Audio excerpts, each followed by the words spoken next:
Are you making two of the most common and critical communication mistakes when leading change in your organization? If you are, you could be creating resistance and making change harder for you and your team.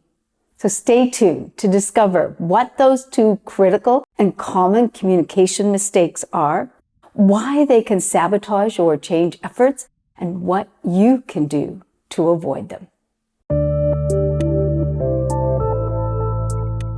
Communication is an essential element for successful, sustainable organizational change. It has the potential to move your change forward and ensure your success. But when not done well, your communication can stall out your change efforts and send you on a downward spiral towards failure. Poor communication is one of the most frequently cited reasons for organizational change failure.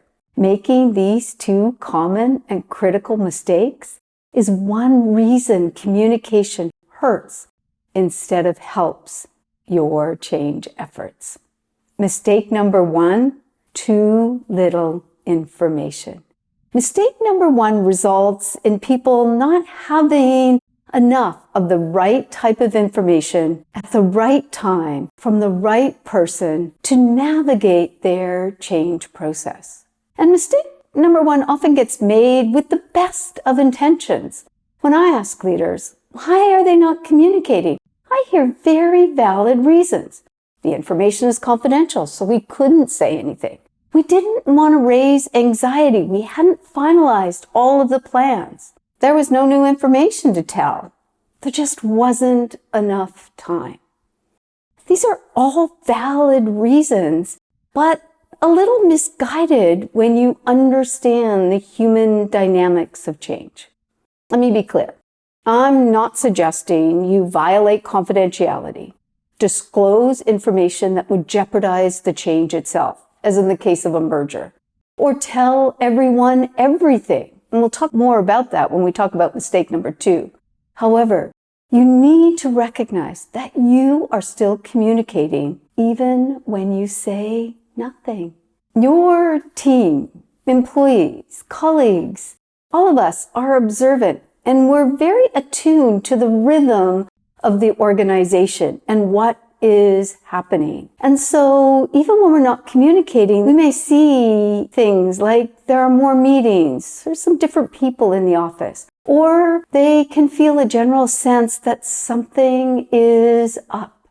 Research has shown that in the absence of any real or authoritative information from managers and leaders, our employees' perceptions and belief about the change will be primarily determined from rumors, innuendo, and speculation about the event.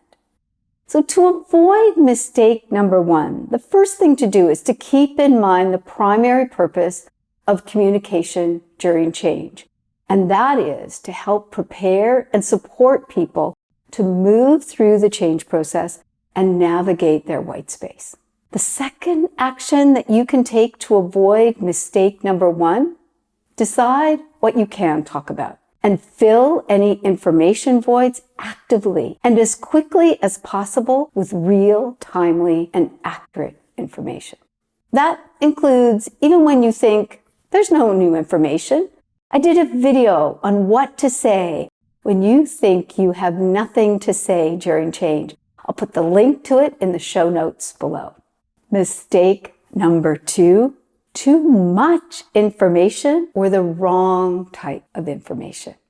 Have you ever felt overwhelmed with information but underinformed? I remember a manager saying that to me. How is it possible that I get hundreds of emails a day and yet I feel so uninformed about what's happening in the organization?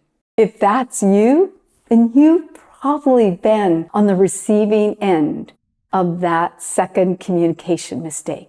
Too much information or the wrong type of information. 3 actions typically lead to leaders making mistake number 2. The first, the belief that important equals helpful. And thus, important information must be shared. Yes, it's true that important information can be helpful and will be needed. But you need to communicate the important information when it will be helpful. And that means aligning your communication with your level of readiness or with their level of readiness. For example, let's say you just found out you won the lottery. Important information is how do you make prudent investments and pay your taxes and get a good financial planner. But the helpful information is, where do I pick up my check? And until you get that information, you're not likely to hear any of the other important information. So line up the information and your communication with their level of readiness.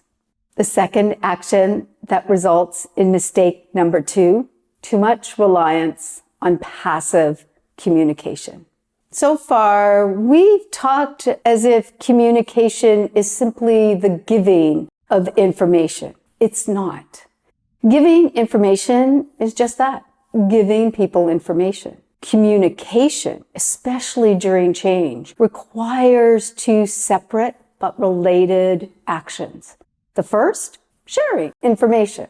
The second action is the receipt, interpretation, and the meaning that's given to that information as we begin to internalize it and allow it to make sense to us. Passive communication, like email and even some presentations, is one-way communication. And the problem is that it leaves very little opportunity for us to interact with the message or the messenger. If you want to know more about how email can sabotage your change efforts, I'll put the link to a previous video below in the show notes.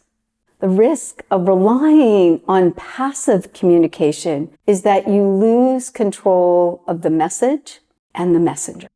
Active communication, conversation, enables you and others to interact and engage with the information intellectually and emotionally. Readiness requires active communication. Without the conversations and actively engaging with the information, change is unlikely. Conversation is the way you, your team, and all of us perceive and interpret what's happening in our world. Much of what we think about, how we understand our world, is more a result of the conversations and interactions we have with other people than our direct experience with the event. The third action that leads to mistake number 2 is that the communication is focused on what you as a leader want or believe you need to tell them at a particular time, rather than what is required to enable people to move comfortably through the change process. Remember, your primary purpose for communicating during change is to enable and build the readiness needed for your people and the people affected by the changes in your organization to navigate through that change process. One action to avoid mistake number 2, identify and work with your team's level of readiness. Then balance the helpful with the important to actively explore the information they need to move through the change process. Okay, that's it for now. I hope you found this video helpful. Let me know what your experience with communication during change has been. What impact has one or both of these mistakes had on your change initiatives or your interactions with change in your organization? And maybe you have some other suggested actions that you could take to avoid making these 2 mistakes. I'll see you soon. Bye for now.